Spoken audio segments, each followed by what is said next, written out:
Mr. Guerra. Antoine, how are you? Good. How are you? Fantastic. You got all festive for this very casual conversation? It's the Easter season, Antoine.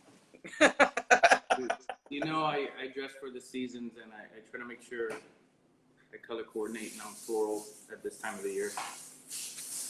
Every event is an opportunity for fashion. I think I heard that from Glee. Yes, absolutely. Look at that. The team is all listening. Woo. I know. Yeah, everybody says you look very spiffy today. Thank you. I try. So how's the quarantine life been for you? Honestly, pretty amazing. It sounds weird. I got to do a lot of stuff I haven't really had the chance to do in a while. I've become quite the chef.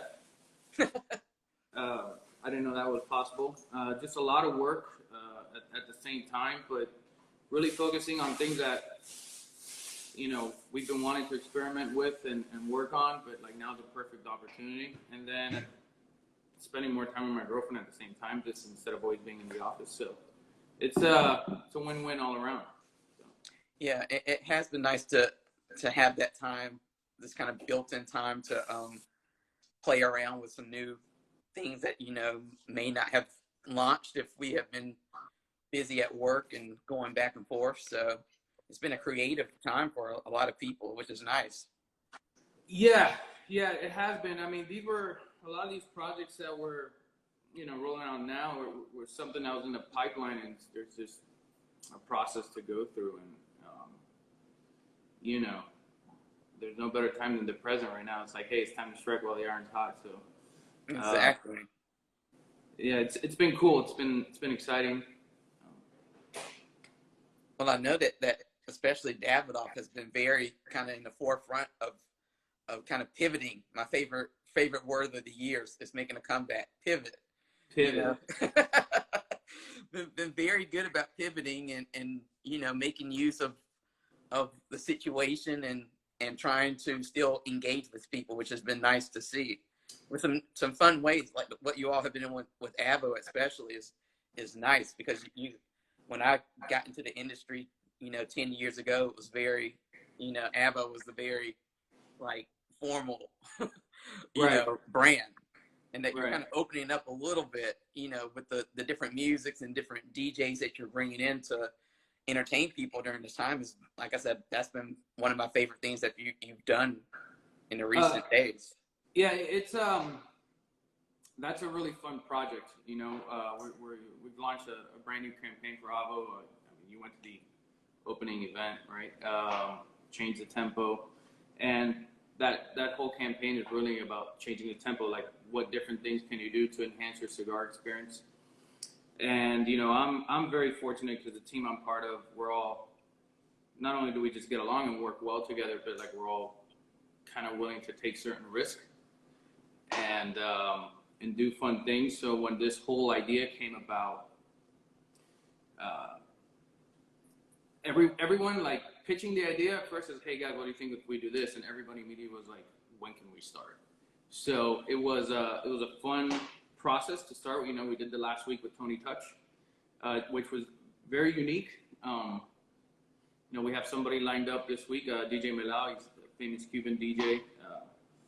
We have somebody for the week after, and it's really something we're going to keep on going, because I think, quarantine aside, you know, there's a lot of cigar talk that's always online, and I think it's important. It's very informative, and I personally partake and enjoy a lot of that, but I think it's also important to kind of just like live a little and enjoy your life and kind of relax. So, you know, I've been always a big proponent of saying promote the lifestyle versus the product.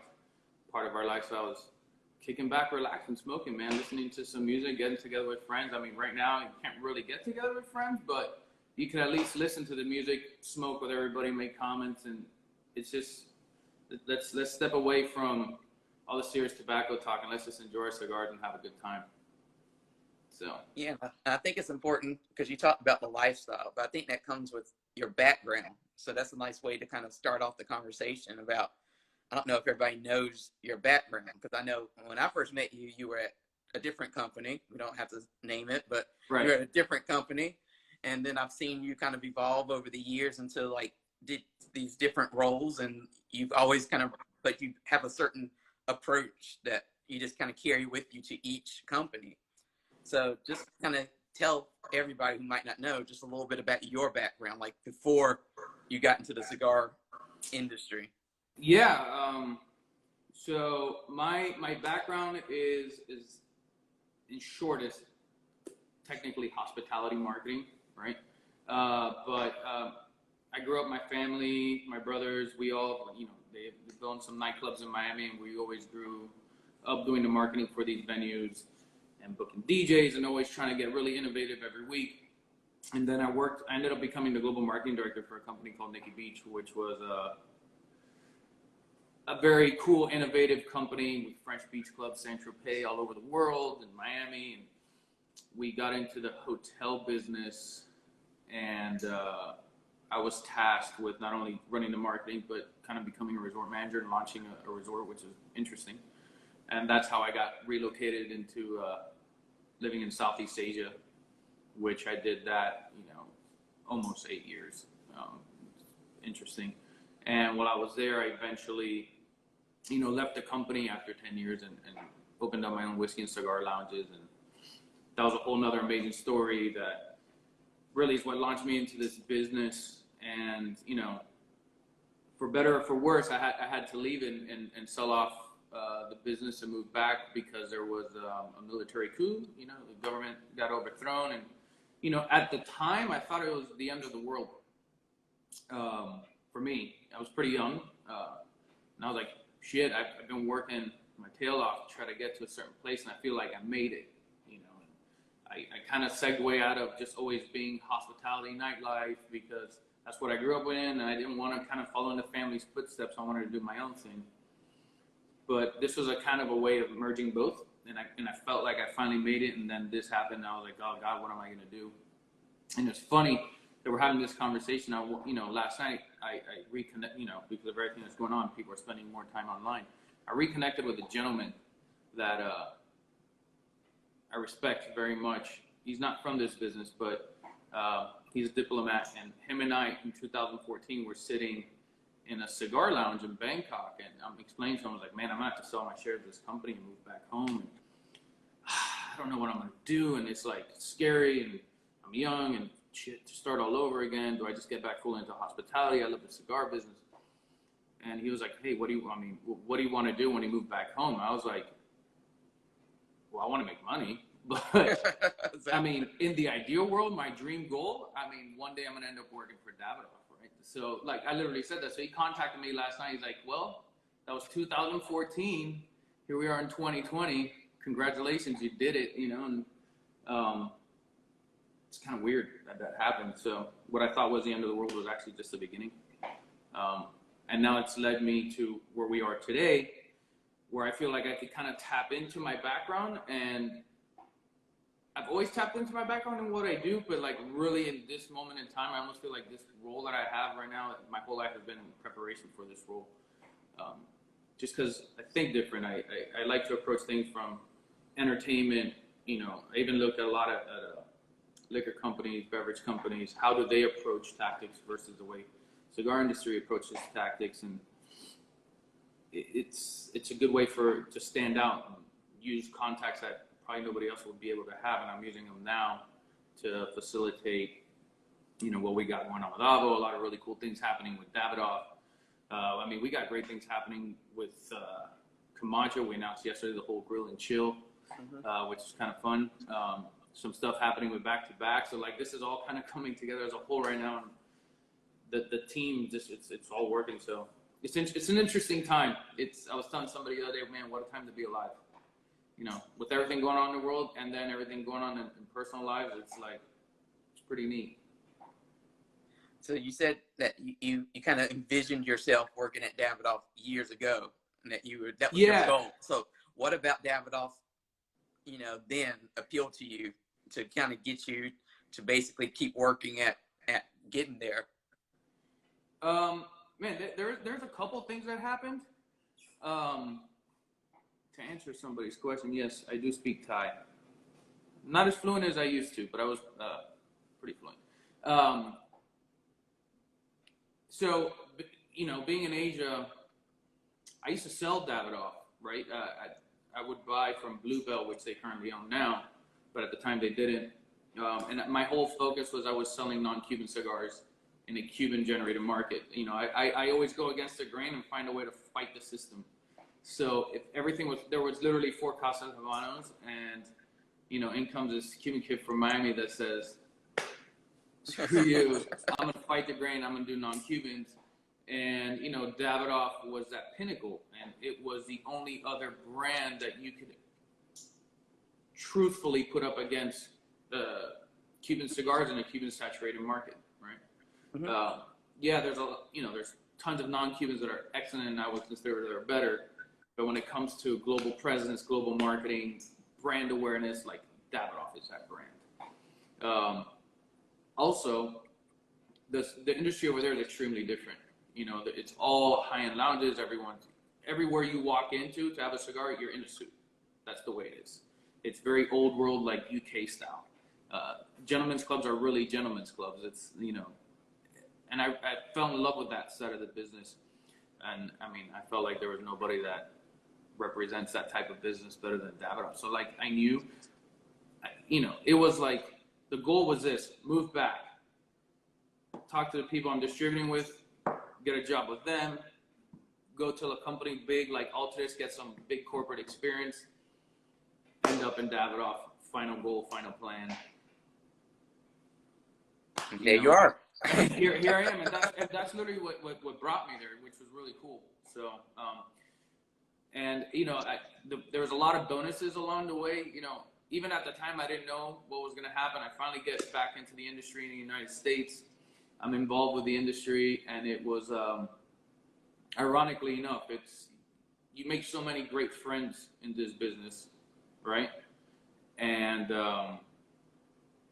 what's more ironic is when you find out that there's people you grew up with that are in this business, and you have no idea. So that was another thing that happened. Like one day I looked and I said, "Oh my God, one of these guys I've known since I was 14 years old happens to be working over there. He's a good friend, and it'd be great for both of us to collaborate together and work together again." And 20, we joke about it all the time. It's like 20 years later, here we are back together again. Except he's the president of the company, and I'm just the marketing guy. So.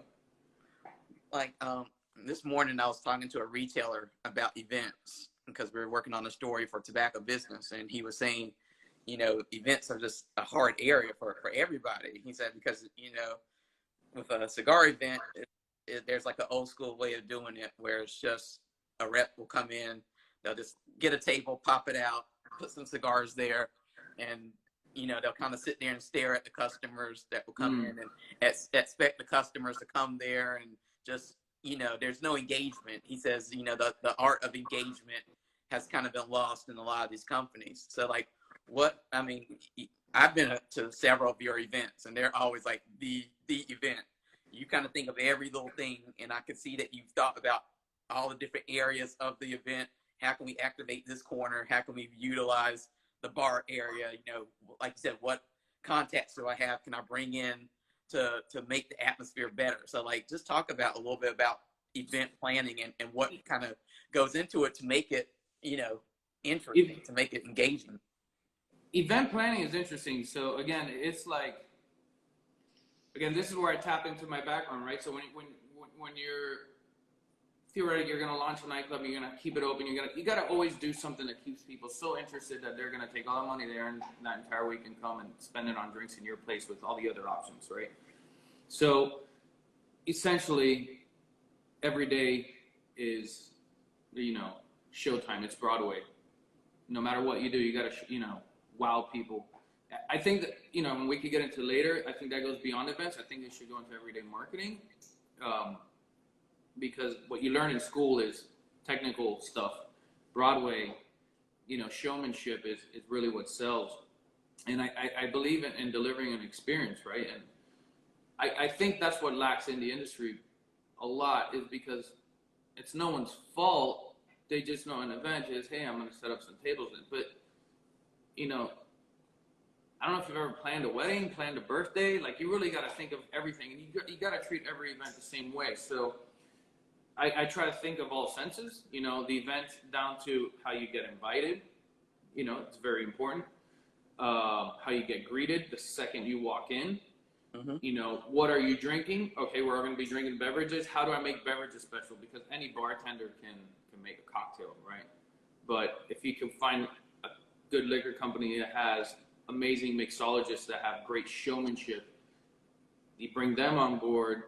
You make sure that you talk to them before, and you develop cocktails that pair specifically with your cigars. You got to make sure that the room is lit properly. You got to make sure that the entertainment's there. And the entertainment is everything from whether it's a stilt walker greeting you when you walk in. Do you have a DJ playing, you know, lounge music in the background? Do you have a live band going? You know, you really got to tell a story with every event you do, which also matches a story you're trying to tell with your brand. You know, so, and that's literally what we carry on to what happened now. Like, look, you know, you went to the unexpected, the Change of Temple event, right? Mm-hmm. And that was like, whoa, this is completely different. Right? You know, from cocktails to things to taste with, to the music, to now, we're now unveiling it online. And it leaves people with a great memory. You just got to make sure every event you do is memorable, and you know, treat people like you really want them there. One of the worst things that happens is you invite people to your event, and then all you do is you try to sell them on stuff, and then you don't talk to them. Yeah, which is the worst. You know, because now you feel used, right? So but it happens. It happens oh so much, so because you don't know. So. I try to handle that differently. You know, if you show up, it's hard as one person when you have a team that you could divide and conquer, but I try to make sure that I say hi to everybody in the room that I've invited. And even if it's for 10, 15 minutes, it's like, how you doing? How's your family? How's everything going on? How do you know, it makes a difference. And you know, the event is so much better, and people leave talking about it. The recaps are amazing. It's cool. Yeah, and I definitely, like I said, I've been to several of your events, so you can tell that a lot of thought has gone into it. And I like that you do think about everything. You think of everything from the cocktails. So like you said, the invite list, so you go there and you go, oh my gosh, I didn't know so-and-so was going to be here. You know, and it's nice to go to an event like that, because like I said, so many other ones are kind of just, you know, they roll out the dust off the carpet and dust off the tables and pop some stuff up there, and you walk in, they look at you and they nod, hey, and that's it. Yeah. And also, there's nothing fun. I mean, there's nothing cool about having a table set up full of cigars that you just get a deal on. You know, like I have controversial opinions about that. Like, I always believe if you don't value yourself, nobody else will. You know, so right. An event isn't about cutting deals while you buy products. That's a sale. You know, an event is about having a good time because of a product. You know, but you know, and with you working in the cigar industry, I mean, you work with a lot of brands sometimes that have a long history. Yeah, you have to make them feel new again without anything really changing on them other than maybe the band on it. So how do you kind of bring life to kind of old things or traditional things without it being too jarring, but at the same time giving it new life? I mean, I think that, look, first and foremost, you got to respect brands, right? It's a huge responsibility to honor a brand that has so much history, right? And you got to know, you know, how far you could take it. And I think a lot of it really comes down to telling the story and making sure the story is genuine, because you could come out with a lot of cool marketing ploys, but if it's not real, people don't buy it. So you got to believe in it yourself first. And you know, when you're gonna launch a product, so like, I'm trying to think of a really good example without having to name brands, but like it's hard. But you you know, there's one event that you've been to of mine that was for the launching of a brand where I was trying to capture an emotion through a product, right? I mean, that's exactly how you could get away with doing something like that. Right. I think the same thing with AVO. What's interesting is you see a very serious, you know, back in the day, you saw a very serious brand, you know, very formal. But I mean, who was AVO? He was like this amazing musician and this guy who had this great life and this, he loved to just live. And he happened to love great cigars. So with respecting the brand at the same time, why can't you not look at the other side of who he was as a person and find like all the really cool fun things and tie that to the brand, and that's how you can make it fun and entertaining and breathe new life to it by, you know, it's things change as simple as with a color palette, right? So yeah, and that's colors. I do art on the side, which is another weird thing, but like I look at colors and colors are emotions, right? So you could change it and you could have the exact same design, but when you change, you know, the color palette, the emotion changes, and you can change the whole energy of a product just by doing that. Yeah, I mean, I don't think a lot of people think about something as simple as color. I know my background is art as well, so I went through a whole year of color theory. So like learning about how the colors and everything kind of changes and changes the mood, changes the perception of something. I think we just got a big question from Diana. Yeah. That just made me smile. How do you handle challenging opinions from others in your team when you feel strongly about your ideas? I mean, it's hard, but you know, the reality is you're not always right. I know I'm not always right. There's a time and place for everything, and you got to pick and choose your battles. You know, I think when you want to, you know, if you have certain opinions, you got to be able to make a good case for it and be able to argue it respectably versus, you know, sometimes we let, myself included, right? You let your ego get in the way of it and you kind of respond in a way that's probably not the most professional, and it's hard for people to take you seriously, right? So, and sometimes, you know, me personally, I'm a freight train. I just kind of keep pushing through until I get what I want, and I'll do it professionally and respectably, and I always respect my peers, but you know, sometimes you just don't win. Yeah. You know, like you may, and you might be right, you might be wrong, but sometimes you just don't win, and that's just the reality of the situation.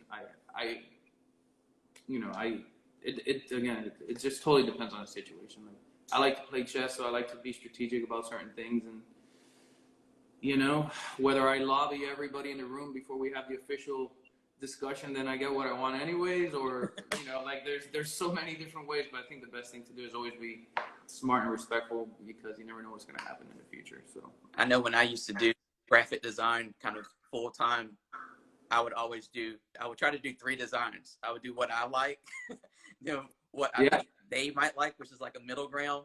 And then I just do something completely crazy off the wall that will make them look at and go, that is not at all what I want. So you could create like anchor points so that absolutely in the middle, you'll find what you two will like, because it's usually a mix between you and them. And I find that a lot of times when people who don't consider themselves creative, they say, well, I'll look to you to be creative. And then you're like creative. And then they're like, that's not what I want. So you have to find a way to negotiate it without it saying like, just tell me what you're looking for. So you have to kind of play around with it. I've been a graphic designer for many years. That's how I really just got even involved in marketing. And I used to do nightclub flyers for my brother's places. And that is the most difficult goddamn thing. It is. Because everybody's opinion comes in, and no one's a designer, and no one knows how to describe what they exactly want. They just don't want that. Exactly. Like, hey, make it look cool. Uh-huh. All right. I mean, what's cool for you? So I always tell them, I was like, so give me an example. And they're like, oh, you know, because like you said, they're like, oh, be creative. I've seen your work and you do it. And then you'll spend hours on it and then look at it in like 1 second and go, that's not what I'm looking for. Oh. And you're like, what are you looking for then? There we go. I lost you for a second there. Yeah. So that's that. So, I mean, how do you think with what we're going through now? I mean, obviously we're waiting for things to kind of clear up with COVID-19 and all that kind of stuff to get back to some resemblance of normal. But at the same time, we're never going to have like that normal before, coronavirus was here.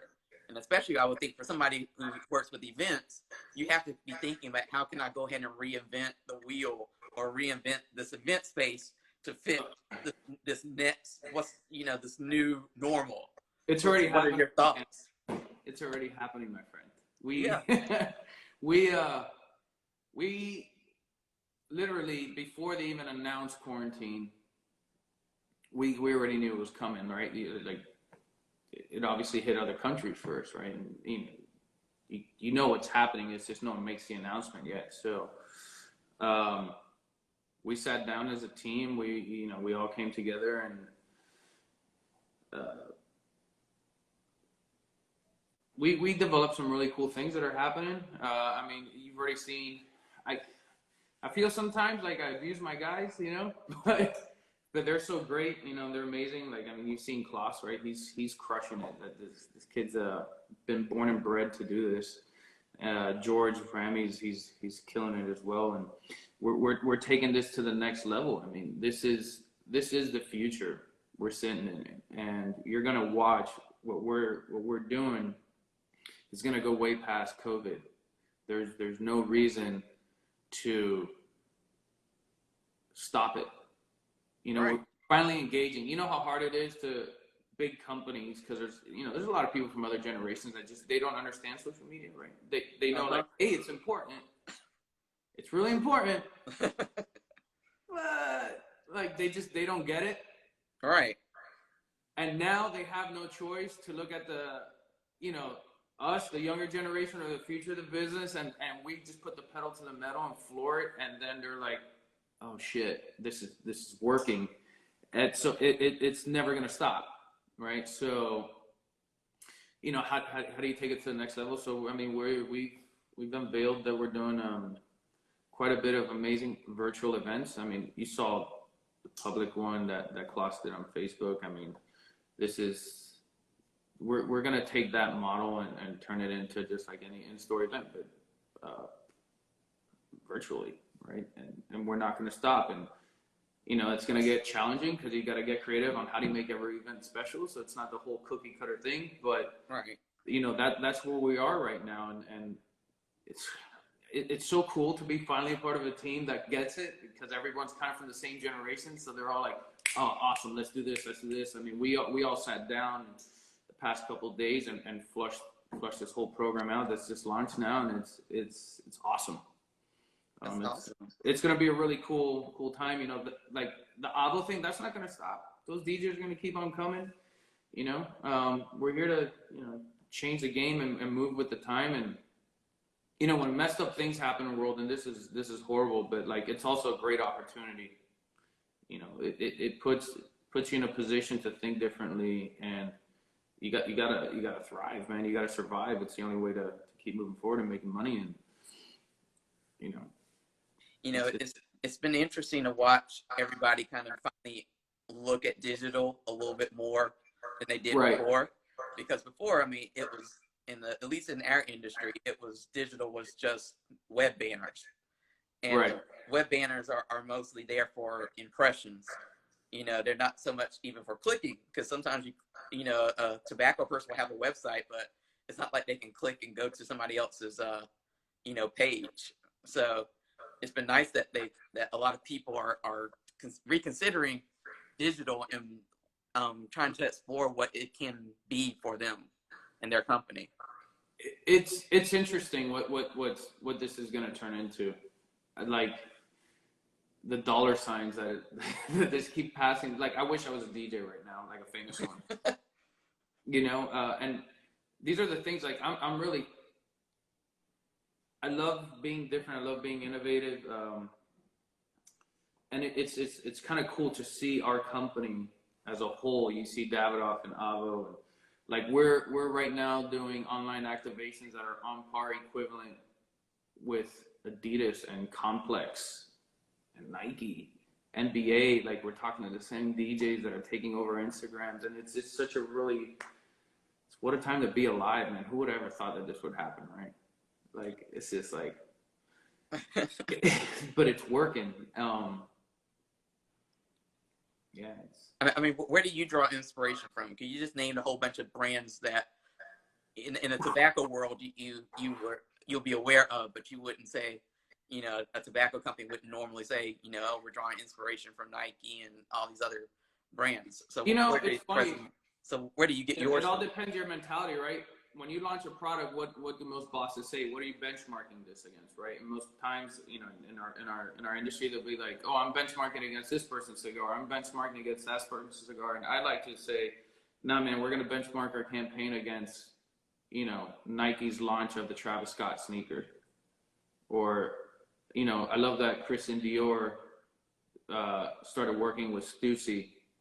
And look at the volumes I speak. You're looking at these gargantuan fashion houses that are now mixing in with young urban brands.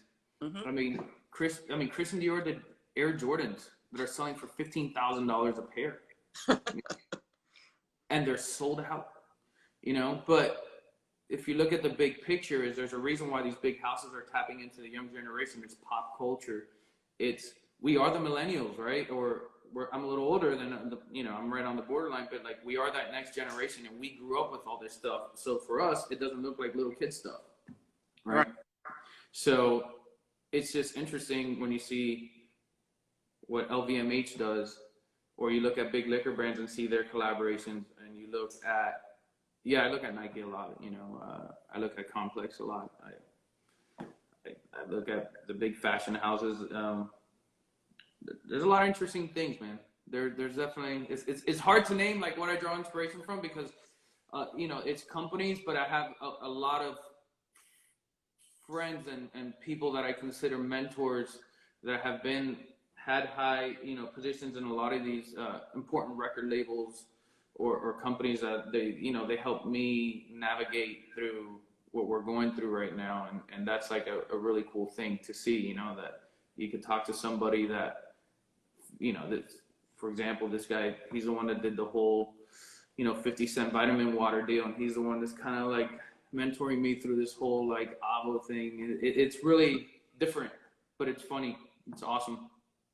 So I guess when you're doing your marketing, I mean, where, like, I'm trying to think of, so where do you look at to get the most activation from? Like, are you looking to get new people into the brand, or are you looking to maintain what's there? What's the goal? I think it's both. Like, maintaining is obviously, you know, the first thing you need to do, right? Because you got to continue selling product. Like, the main thing is, you know, and I don't feel like we have a problem with that because I could arguably say that we probably have the most consistent tobacco product in the world. Our factories are second to none, and that part I know is taken care of confidently. Our team, everybody behind it is just flawless. Our sales team is ridiculous, and our leadership's ridiculous. So like that part, I feel well about. Me personally, I don't want to fight for the people that are inside humidors right now. Like, because I feel like we already take care of them, and we will continue to, and they're part of our family. What I'm trying to do is get what nobody else is looking at. 70%, 80% of the people who actually buy cigars know nothing. You know, they're there to buy a birthday present. They're there to buy a wedding gift. They're there because it's their buddy's birthday and they're just, hey, let me grab something. I mean, or they just buy because they know that this is an expensive brand and I don't know anything about cigars, but shoot, this is expensive. Like, so people buy for so many reasons, and that's who I want to talk to. I want to make our brands, you know, luxurious pop culture, you know, and whether that's dealing with, you know, how do you reach those people? How do you entertain those people to keep, you know, how do you put out content to keep those people on your platforms so then you could pepper in, you know, what they're trying to do or what you're trying to do. And it's, I mean, we're looking at, we're pretty soon, and you'll see it. Like, you're going to see comedians on our stuff, you know, because you could entertain, laugh, and smoke. Like, it's all about being different and, you know, not just going against the grain, but while everybody's fighting for the 20 people in a humidor, I want the rest of the market. I want the rest of the world. And it's a luxury lifestyle world, but it's also just a lifestyle world. And it's there's so much, it's hard to explain, especially over all of our brands. So, but like you said, Davidoff is a lifestyle. I mean, and the whole 100%. motto of the company is time beautifully filled. You know, Davidoff is so, one. so how can you feel that time? And like you said, it's always been, you know, how can you feel that time? It's with cigars and whatever else, you know, fill in the blank after that, the end. I mean, it's like you said, it could be through music or you know, events and all this other stuff. Zeno Davidoff was a very interesting man, and there's an awesome documentary that he did called "Thank You, Zeno" on YouTube, and you get to see his life philosophy, and it's, you know, I already had joined the company, I already kind of knew this, but watching that documentary always caught me like, whoa, you know, this guy gets it, you know. And he would say many times, he's like, dude, don't smoke a lot, smoke the best.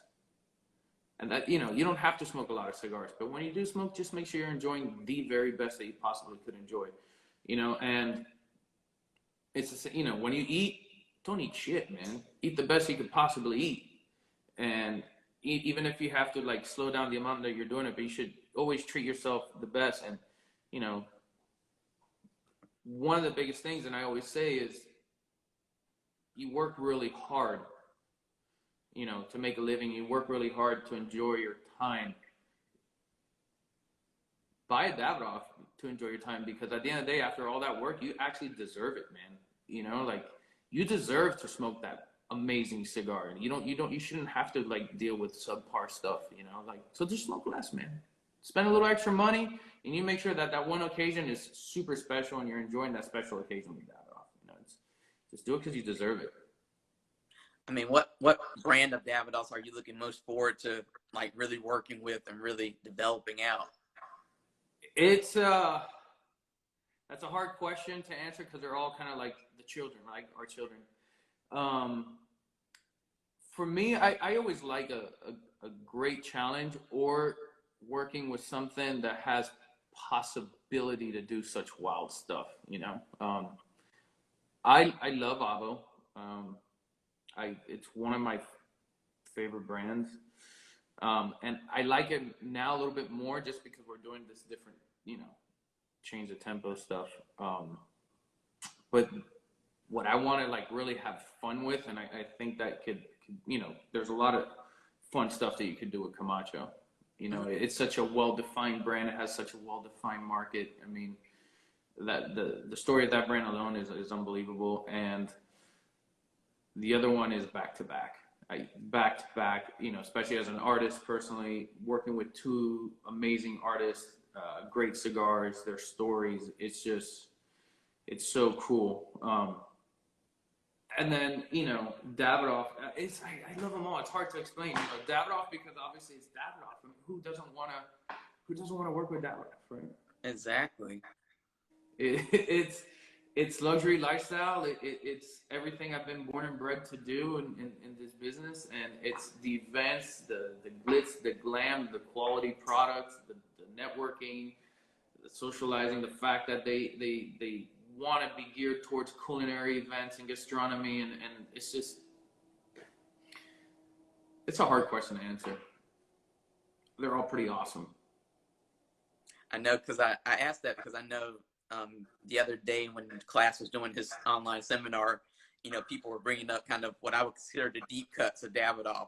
So there was like, you know, the Griffins and Cusano, and I was like, well, I haven't heard those names in like years, you know, years. Yeah, they're big, you know, like you'd be amazed, you know. I finally have access, you know, now that I joined the company, to seeing some volume numbers, and I look at some numbers sometimes and I'm like, wow.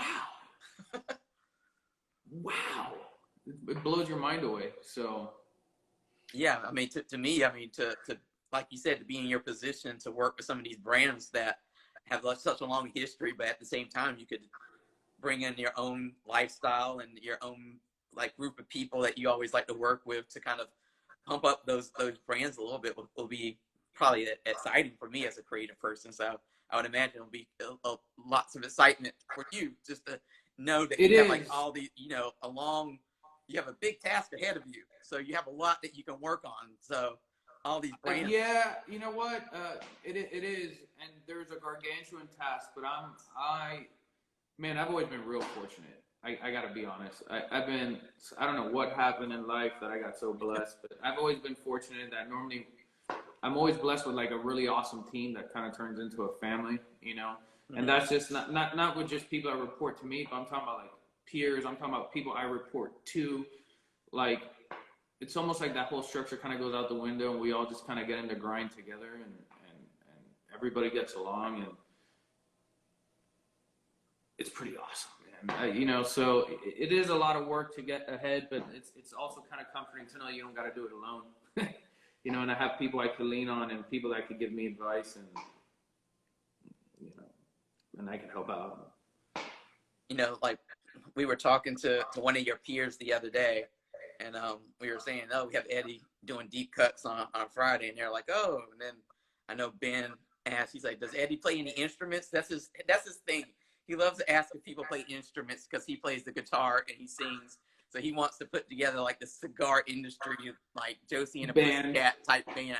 So he was like, does Eddie play any instruments? And your peer was like, I don't know. He's like, you'll have to ask Eddie. So like, what are your talents outside of marketing and creative stuff? What are some of your talents? I like to perrear. You would never understand that. That was a joke. I was like, okay. No. You know what? I like to draw. I like to, you know, art is definitely one of those things. You know, I don't play any instruments, and when I, you know, get intoxicated enough, every once in a while, I like to do stand up. I think it's kind of funny.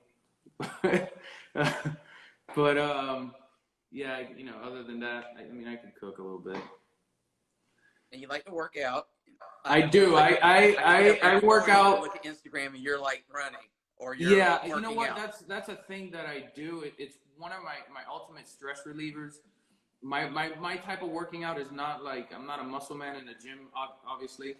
I like to, you know, I'll wake up, I'll do, you know, 5 miles, and then I come back and I'll do Insanity, or I go and do a boot camp, and then go and do Rise Nation. It's a lot. I've met a lot of cool people.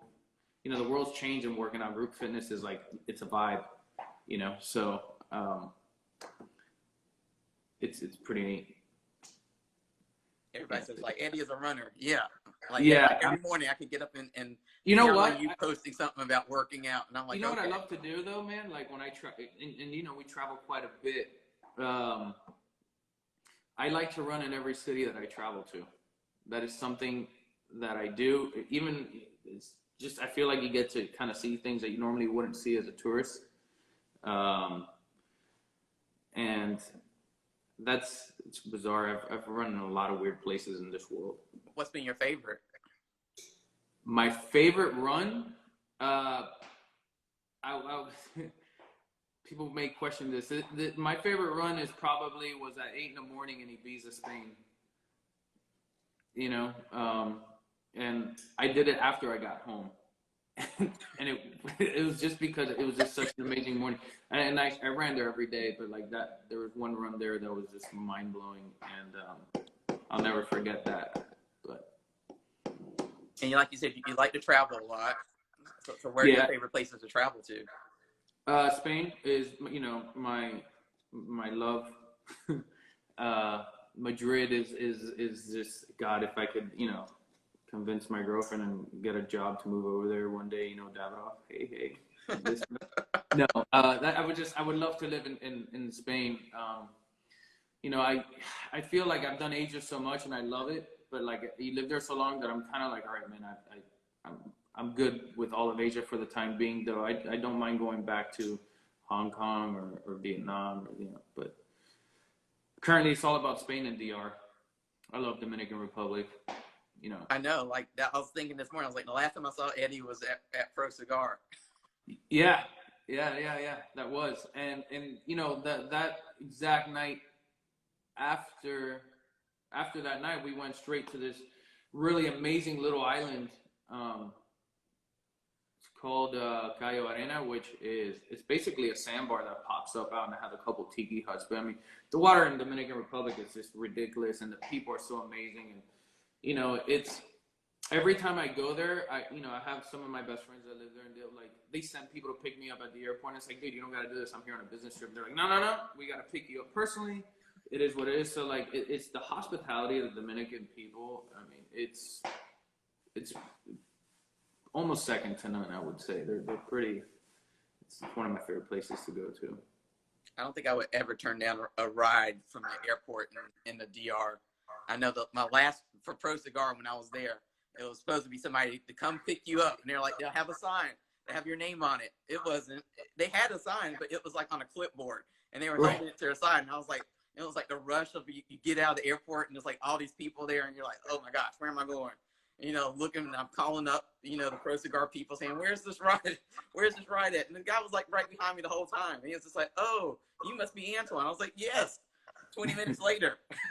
Yeah, no, and definitely never turned down a ride over there. And and I've been through all parts of the country. See, Michael, I want a Water Eddy shirt. That's an old high school friend who's a very creative person as well. That's funny. Now, what I liked about your profile is that you describe yourself as an adult beverage enthusiast, which is I am. I'm definitely a lover of cocktails, and some of my close friends are brand ambassadors and cocktail guys for big liquor companies, and you'll see them. You've met them at my events for sure, and we like to go out and sample quite a bit. And luckily, my significant other is definitely on the same page, so she does not judge me. And I am a cocktail enthusiast. I'm a tequila whisperer, I like to say as well. That's gonna be your new nickname. But that's what I do. Oh yeah, this is my Wharf cup, plugging in the Wharf. That's right. How's your brother doing? The family's great. I mean, health-wise, everyone's great. It's kind of a challenging time closing down venues for all this time, and when you think about your employees become your family, and you could try to take care of them as much as possible, but it's hard, Yeah. So it's just but other than that, they're great, man. They're great people. So, I know somebody told me, say, Eddie's brother, and I was like, I know of him, and they're like, he's like Mr. Miami. I was like, okay. I was like, so I have three brothers. I'm the youngest of four boys, and I'd say they're all Mr. Miami, but my brother Tony, who's Mr. Miami, is we like to call him El Capitan, the captain, because he is a jack of all trades and a very special human being. Yeah, you hang out with him, you'll never forget it, I assure you. Well, I mean, we have a consumer publication now, so there'll definitely be some ways to like do a little bit of Miami coverage, where I'm sure your brother will be a good source of information. Oh yeah. Hint, hint. Oh yeah. So with the last kind of 10 minutes that we have, like, let's just like talk about what's ahead for Davidoff, because I know you all have some products coming out towards the end of the year now, which is great. Yeah. The AVO Maduro was my favorite that I got to try that night. So I've been hyping that up to people. I'm like, that's the one that you want. Both of them were great, but that was especially like, I think my favorite, and other people in the room, they were like, this is like a great cigar. So you all have some cool products coming out that people should be aware of. Yeah, we have, the AVO Maduro, right, that we have is going to be coming out. The Improv just came out, which is an amazing cigar. We have the Camacho Nicaragua that's going to be coming out. We have two, later on in the year, two special release Davidoffs that will be coming out, which they'll be special. There's some stuff that, AVO Maduro, we announced that it would be out now, but we obviously, you delayed that. If everyone's closed for business, it's kind of hard to release a cigar. Yeah. But other than that, I mean, that's product wise. You know, and that's pretty much what we talk about publicly. I think what's new for Davidoff next year is going to be very exciting. You know, literally just because of everything that's going on right now, the pivot and shift of marketing and media. It's, you know, I'll tell you, it's here to stay, and the creativeness is here to stay. And you know, it's a cheesy line, but it is very true. You know, once you go through things together, you come out 10 times stronger, right? So, Right. It'll be a very exciting time for the rest of the year, in my opinion, for the company, because we're going to be unstoppable. And I don't know, that's kind of the best way I can answer that. And outside of this product, I mean, you're saying that you're going to keep pushing the digital front a little bit more, and doing more events, I would think, online, to let people, wherever they are. Oh yeah, no, it's. Come into I mean, brand. what you see now is not just a shift because it's COVID. What you see now it's a shift because that's just the way it's going to be. You know, we are going to be hosting virtual events. We are going to be hosting virtual seminars. We are going to be doing virtual activations, whatever they may be. I mean, I can't say too much, but like, there's going to be a lot of really cool, you know, digital innovation that's going to happen. And, you know, it's not about competing against other cigar companies. It's about competing against the biggest brands in the world. You know, like, we're here to say, like, dude, we're on par. We're here to produce content and communicate to our consumers and attract more consumers the way they do. So, it's man, I've been saying it all week, man. What a time to be alive. For all of us who are kind of working in different businesses and different companies and stuff like that, what's one thing that we should be using this time for to do? Because I know, like, our stay-at-home order lasts through April, and then it could get extended. So we're going to be home for a little while working like this. So, like, how can we best use our time, do you, in your opinion? You know what? Like, it depends. There's two things I would say. The best thing you could do is all those amazing projects that you thought were amazing ideas, like, maybe now it's time to put pen to paper and flush it out. You know, because you have the time right now. Other than that is, you know, realize in this world there's a lot of things change, and this is what it took to change. The digital space, you know, is here, and that's where everything should be. Like, it's hard to, it doesn't matter what business you're in, it's hard to pay rent, and it's hard to do all this stuff when you can't sell products. But meanwhile, digitally, you can still market, you can still sell, you can still host events. I mean, it's a good time to do the whole do-it-yourself online entrepreneur thing, my opinion, you know, and just look to be different, and look to get ahead. And, you know, what a great time to also attend amazing digital marketing seminars, webinars, you know. Exactly. 3-4 years ago, I was in a TAA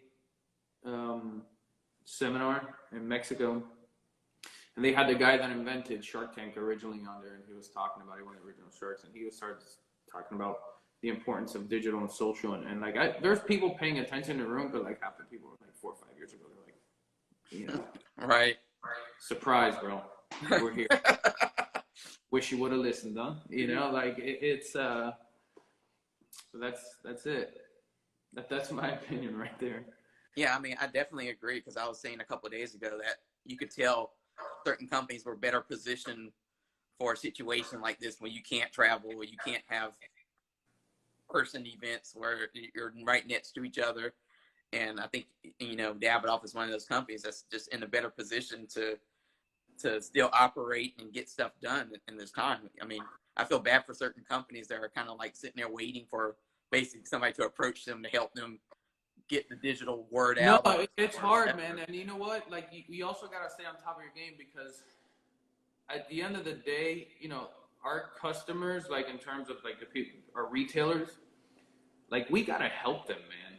You know, like, they are our business partners. So like, we got to come up with programs that during this time, how do they sell product? you know, we got to keep them in business, and we got to help each other out. They help us out. Now it's time for us to help them out as well. Exactly. You know? And your innovation matters on that.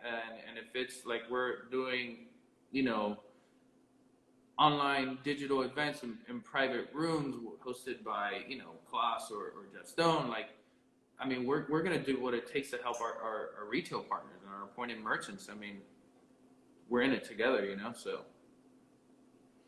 it's a different mentality. Well, I mean, we're kind of at the end of our hour. It went by really quickly, but it was so nice to be able to catch up with you. I know when I first put this thing together, and I was like, what can I be doing other than my usual posting and stuff on the website and putting together email blasts? I was like, you know, what do I do during my lunch break? And I was like, oh, maybe I should just I saw her clocks doing it, and my friends at TLE doing it, and I was like, maybe I should just have like a little take a lunch you jumped break very quickly, have a conversation. And I was really happy to see that, because you know, I like to say we're all part of the new generation of this business. Myself and a couple of other people, we're the new generation. There's been a changing of the guards, and you're part of that new generation that's going to help change a lot of things, you know. So it's going to be interesting, like just seeing your development, your evolvement. So, well, like what you said about the AVO stuff, I plan to keep this going. And, you know, I gave it a one-shot thing that first week, and I think I did 3, and I was like, oh, I'll see how it goes. And if it doesn't work out, then it doesn't work out, and I haven't lost anything but time.